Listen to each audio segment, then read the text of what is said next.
Hey, this is Matt once again. Welcome back to the videos of the paid request. This time it's Broad Stipe. Thank you so much for that. Requesting Mother's Day, the 2010 remake of the original that was, I forget if Lloyd Kaufman or someone else. I forget who directed. I know it was a trauma release. I honestly forgot who directed, now that I think about it, because I'm not a fan of the original Mother's Day at all. And if anyone wants to request any type of videos, feel free to send it either directly to my PayPal or join my Patreon. Both links are down below in the info box. It'll be for pretty much any type of video, commentary, video game playthrough, reaction, review, re-review, what have you. But yeah, the original Mother's Day I thought was a piece of stank ass. Not a fan of it at all. This one, I do think is better. I think there's some good aspects of this film. I wouldn't say I'm a fan of the movie at the end of the day. There's some very pivotal things I don't like about it. But when I watched this over the original, yes. Because the original, half of it is just these three girls just kind of lollygagging around, talking about the in and outs of what they've done and not giving a rat's ass about who they are. Yeah. Anyway, this is directed by Darren Lynn Bousman, who did Saw 2, 3, and 4. He did Spiral, the one with Chris Rock. He's done a few other films as well. He directs this. I guess they were going to do another film, but then they couldn't really get the financing for it. He was offered the remake of Mother's Day, but he's like, well, I like the film, but I don't really know what I could say. But they said, well, we'll just take our script, incorporate a few things to make it like a similar to Mother's Day, and then we'll just make that. Now, the film stars Jamie Keane, Frank Grillo, who will later be in The Purge, Anarchy, and quite a few other movies. He has an early role in this. Shawn Ashmore, who's Iceman in the early X-Men movies. He was also in this underrated film called Frozen, directed by Adam Green. He's one of the three people trapped on a ski lift. I do like that film quite a bit. And you have Rebecca De Mornay. She is the MVP of this film. At the very least, I had seen this film once before, but I did not remember much about it. But at the very least, it was nice revisiting this again just to see Rebecca's performance. Because, like, she does work from time to time, but not a lot of projects that seem, I don't want to say this is high profile, but that I've really noticed. But I think she's a very good actress. Going back to the days of The Hand That Rots the Cradle, and she was in Backdraft. Definitely an actress that could be utilized a lot more. Should have been utilized a lot more.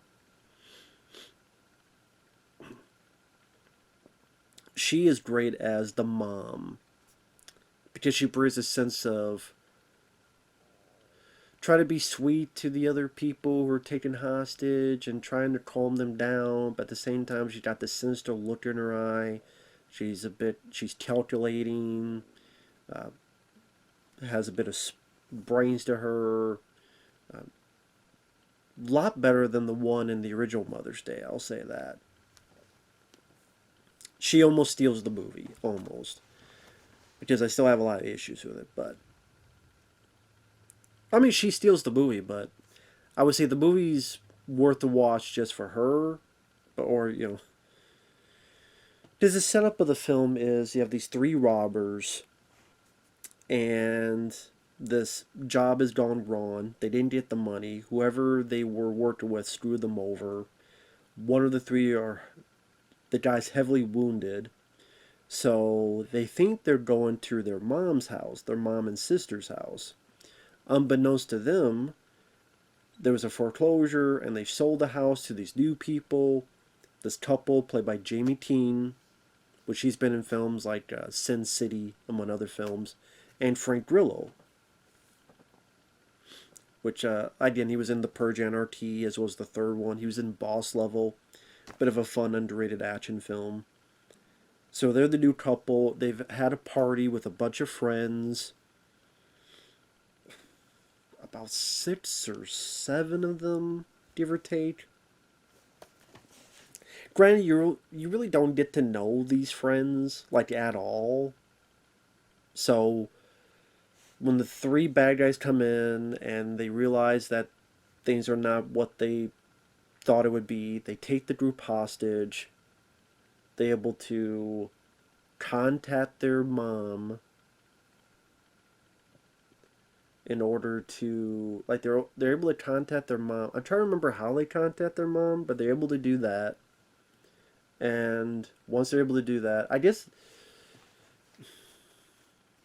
they contact the mom or the sister, they arrive, and pretty much it becomes kind of a home invasion movie. It's a hostage situation type of movie where the party goers are kind of trapped there while the criminals are trying to figure out what to do next.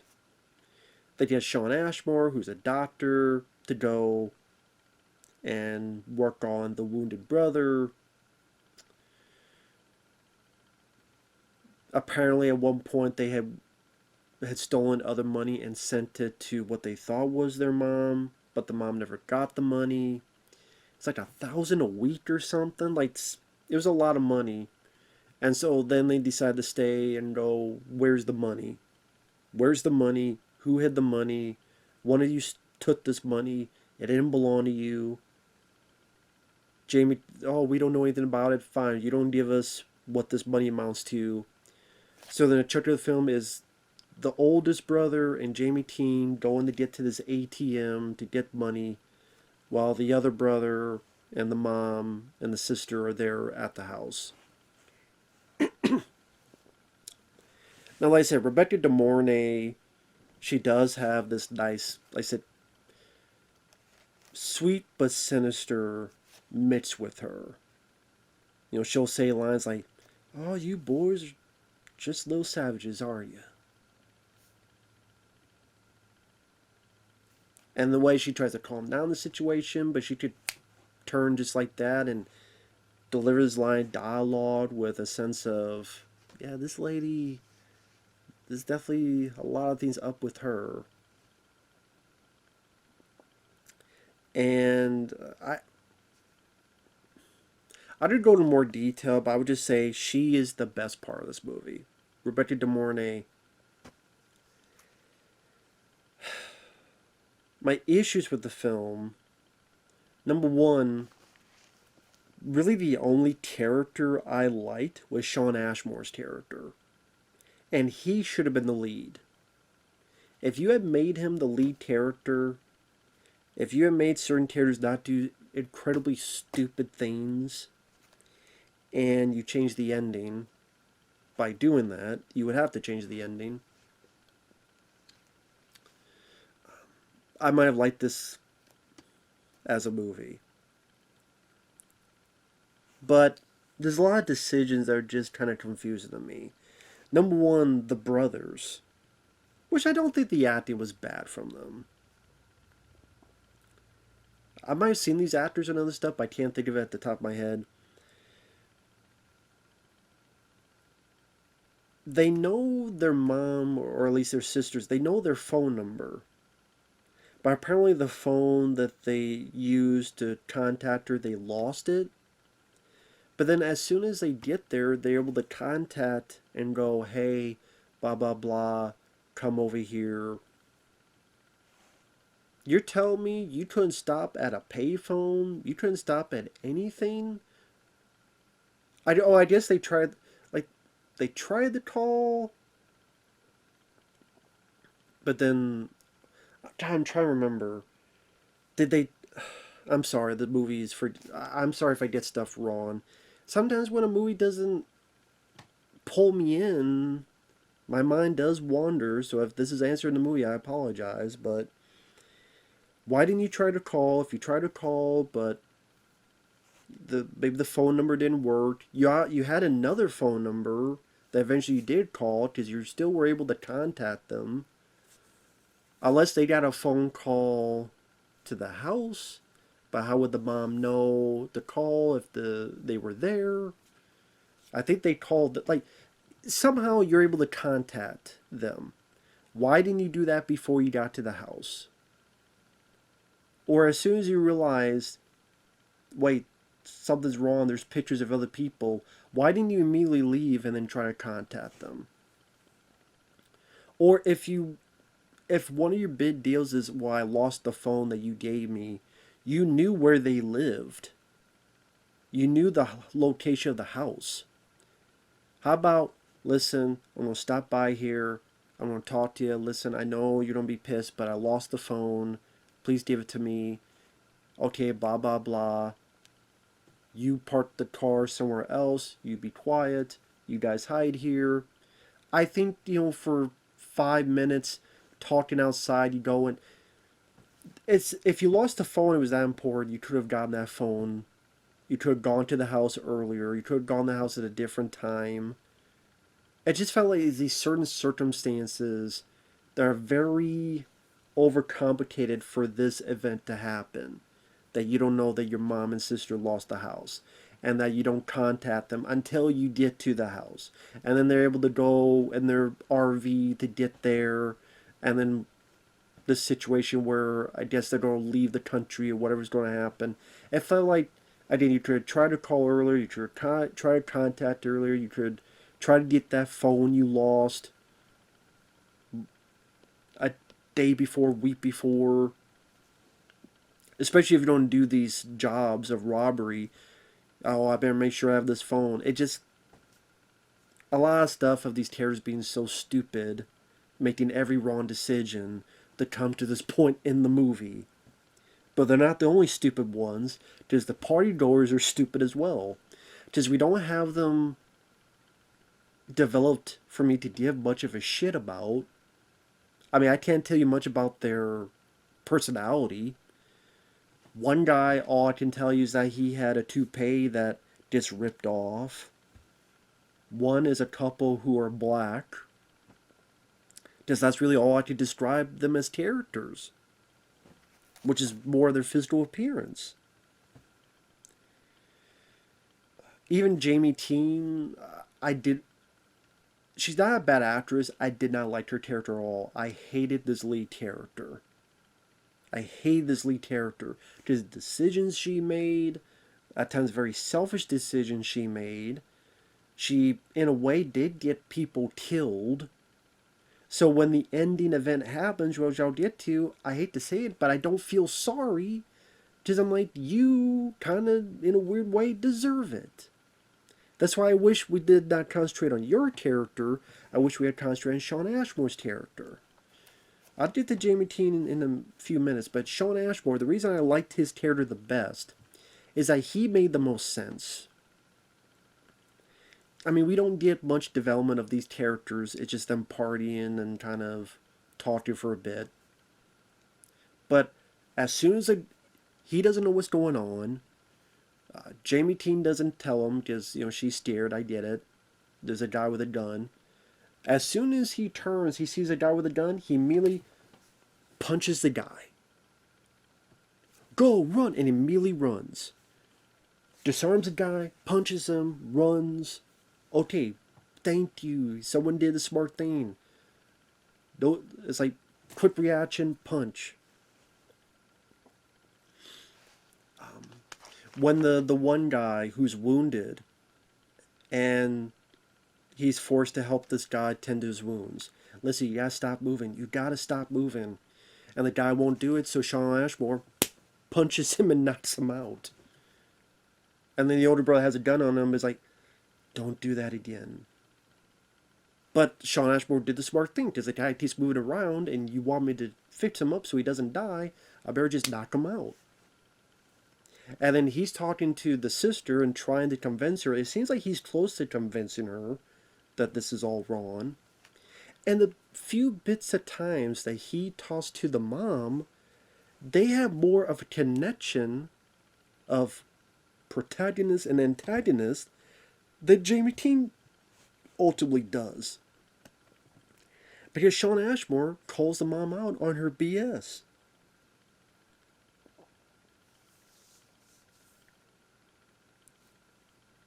Like, there's a point where he confronts her, and like on one hand he says, if any of my friends get hurt, I'm gonna let your son die no matter what.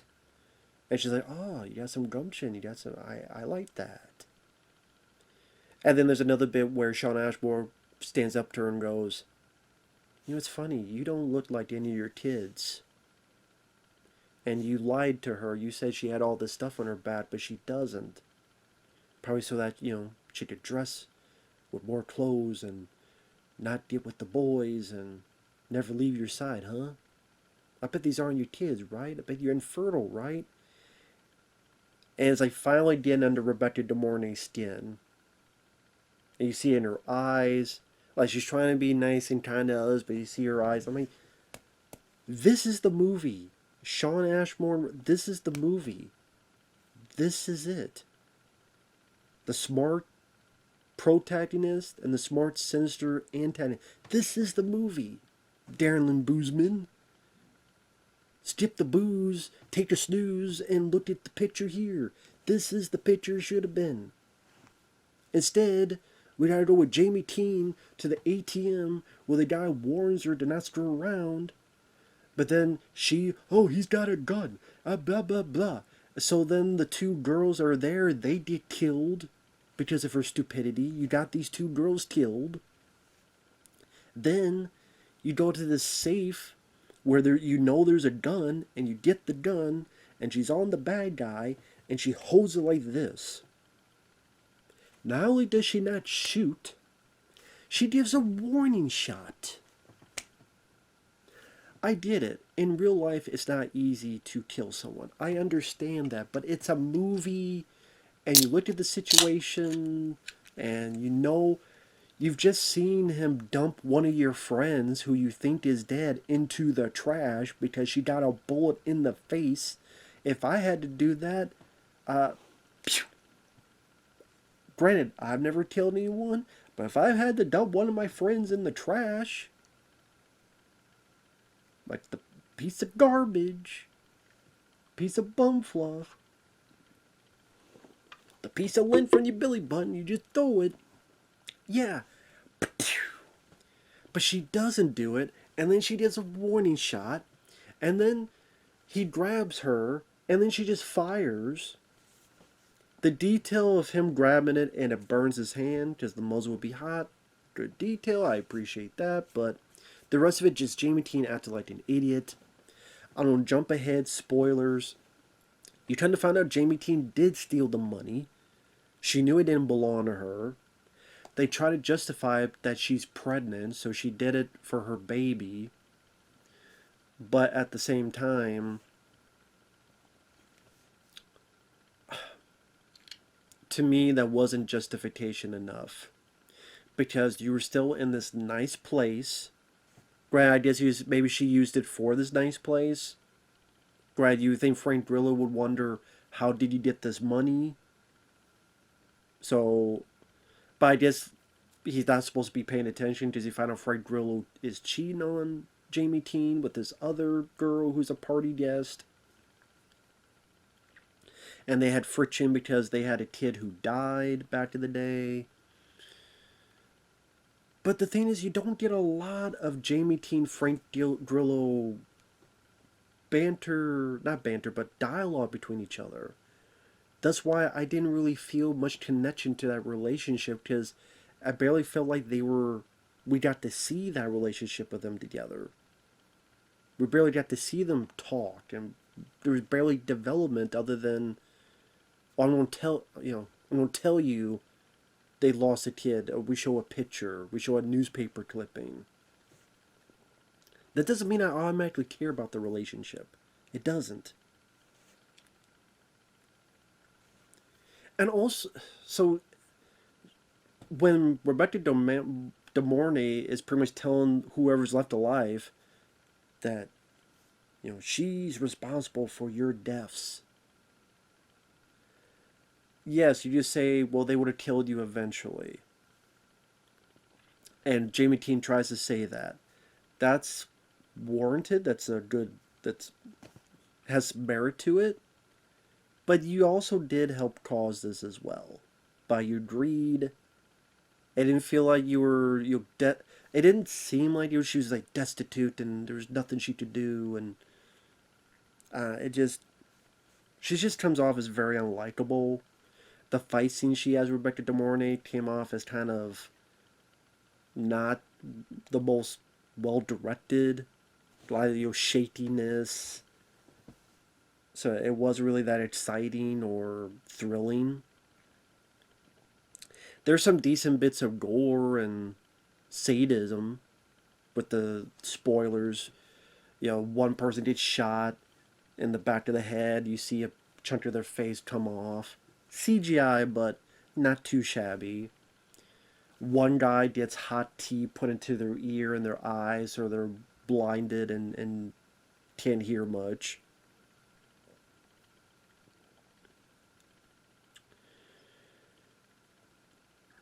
Again, some of the character decisions, like there's parts where when the older brother is with Jamie Keene at the ATM, the mother doesn't have a gun at this point. The third brother is wounded. The sister isn't really doing anything. So really there's only one guy to deal with, and there's like six of you. You tell me the six of you can't grab the one guy and just ba ba ba ba ba ba and kill him? Because all you'd have to deal with is Rebecca De Mornay, which, I mean, she's not a slouch, but I mean, she's not built like a brick shithouse. And a sister who seems unsure about things. There's the six of you. You can't grab this one guy. And there's a point where they leave. It's not like the whole time he has a gun on them. There are times they leave the room and the six people are there to do whatever they want. And what they decide to do is just argue about stupid shit.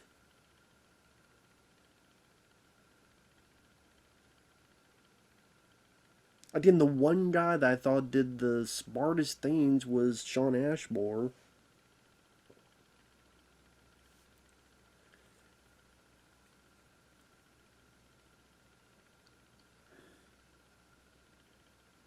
So instead, they just wait and the one guy comes back and they try to get one of the girls to screw the guy who's wounded because he's never been laid, but can't do it. There's a bit of a kerfluffle. Then the guy, the second brother, he makes these two fight. It happens before that. I'm gonna make you two fight, and whoever wins, the loser's wife is gonna try to screw my younger brother. Which that doesn't work out. And then there's a point where like they're trying to fight this guy with a shotgun, but then the other people just standing there for a good like 10 seconds. Oh, I better help. Good. Thank you for waiting that 10 seconds so this guy, got killed. Oh, when they do, and that's the thing, they do eventually just gain up and kill the guy. They eventually do that after, this one guy's been killed and this one person's got their eyes and ears hit with hot tea. I say, well, now you do it. And then they stab the hell out of him. Now, granted, they should all immediately go to the door and immediately go. They don't. Don't ask me why. Instead, the one guy who's blind and deaf, he has a gun and he just fires. So lo and behold, he shoots his wife because he's a genius. I get he's blind and deaf, but at the same time, it's like, what do you expect by any of your? So many other people could be on the other end of that gun. Sorry about that. I forgot where I was. I had to get something done real quick, but or maybe I was just getting so flustered and flabbergasted because why is Jamie Keene the lead? Why can't Shawn Ashmore's character be the lead? I think I was talking about like even the way, spoiler, they kill the character off is lame. Where you think Shawn Ashmore is going to convince the sister, they're in the RV. She's like, "No, I want to keep this guy, Mom. She said I could." The older brother says, let's go outside. The sister's arguing, and the wounded guy, who's like been whiny the whole time. Granted, he's got a gunshot, but he's still been whiny the whole time.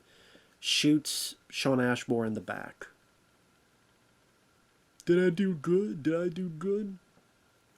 So the most annoying of the three lives. The second brother I said have been killed, stabbed to death. Which I'm thinking, why didn't these six people do this earlier? Because there'd be no movie. The older brother, after a few other people die, uh, the they do an ode to the original Mother's Day where they put a TV on his head. Before that, I think they put like nail guns in his head, nail gun nails to the head, and then something in his mouth, like Drano type of thing, and then a TV on his head. So he does die a brutal death. At least there's that. Then Jamie T and DeMornay, they have a bit of a fight, which isn't much. And then Jamie T like hits her a couple times, but doesn't finish the job. Doesn't make sure that she's dead. Doesn't double tap or anything. It's funny. The only people that live are the girls. A couple, I think like three there, and then the girl who's thrown in the trash. She's alive as well. Granted, nothing really comes of that. I guess it's trying to be a false sense of suspense of, will she be able to tell them where they're at? She does survive. Pretty much there's this big kerfluffle fire going on, so that's when they're able to escape and the authorities get there, but that's another stupid thing. The girl that got shot, she's in the hospital, and she's like, give me a board to write, and she just writes the names of her friends down. Why? You write killers, you write address, the police. There you go. Killers, exclamation point. Need police. And then you write the address. Oh, okay, call the cops. Go to this address. No, she wants to write everyone's damn name down. You also want to write their zodiac sign as well, lady? I mean, granted, she got shot in the face, so after maybe, hey, she's not in the right mindset, to be fair, but still, it's like, come on. It's so that the movie can't be ending sooner. So again, Jamie Teen, her selfishness, her stupidity, not killing the guy, instead doing a warning shot, not double tapping on the Rebecca De Mornay, just so many stupid decisions she makes. Shawn Ashmore should have been the lead. He was the smartest character. I thought he was the best character. Him versus Rebecca De Mornay should have been the film. I think that would have been much more interesting, where she has all these boys, but maybe this is the boy she wished she had. Because this boy is a doctor, he's a lot smarter, he's a lot more crisper and intelligent than her boys. So maybe the other brothers are like jealous of this guy. So she's like impressed with this guy, but at the same time knows that he's a danger as well. She's like, she could be the boy I could have had, but at the same time, he's dead. Like, that could have been so much better, much more interesting of a dynamic and story. And instead, you have party doors who don't give a shit about. Oh, Frank Grillo, he's. I mean, this is before he did all this other stuff, so he's not used much. At one point, his hand gets busted up. There's some decent makeup effects, like when the hand's busted up, the way the makeup is done. Same with the guy who's wounded, his shotgun wound. I guess it bases the guy who did a bunch of the Saw sequels. We did some good makeup effects in there.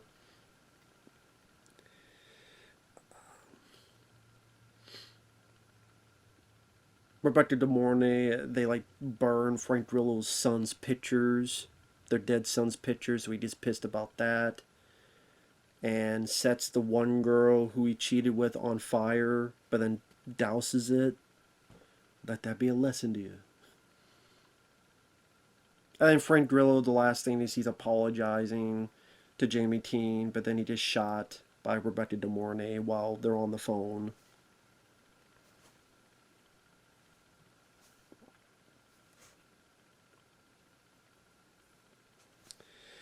Oh, and the ending of the film is the very beginning of the movie. We see a baby's been stolen from a hospital. At the end of the film, Jamie Teen goes in labor, has a baby. Now, granted, she gets up and walks around, which I would think if you had a baby, you wouldn't be able to walk for a few days. But in this hospital, at times seems more empty than Halloween 2's hospital. But then she finds that her baby's been stolen, taken by Rebecca De Mornay, who has the baby along with the younger brother healed up, as well as the sister. JB Teen screams, the movie's over. I'm like, I don't care. Because you kind of deserve it. You kind of deserve it. Again, Rebecca De Mornay and Shawn Ashmore and some of the makeup effects. So there's some good things to this. Some people may get more out of it than me. Idea of it was De Mornay versus Shawn Ashmore, and it was much more their dynamic, and the characters weren't doing so much stupid stuff. And you didn't have this unlikable lead character doing even more stupid stuff and selfish stuff. Maybe I would have liked the film more. As is, it's not the worst remake by far. By far. But can I say I liked it at the end of the day? No, but there are good aspects of it. So, there are far worse remakes. The Hitcher remake, the Fog remake. But there's also better remakes. Hills of Eyes, Dawn of the Dead, House of Wax, House on Haunted Hill, among others. So, take that for what you will. Thanks for watching. Take care. We'll see you guys later. Bye-bye.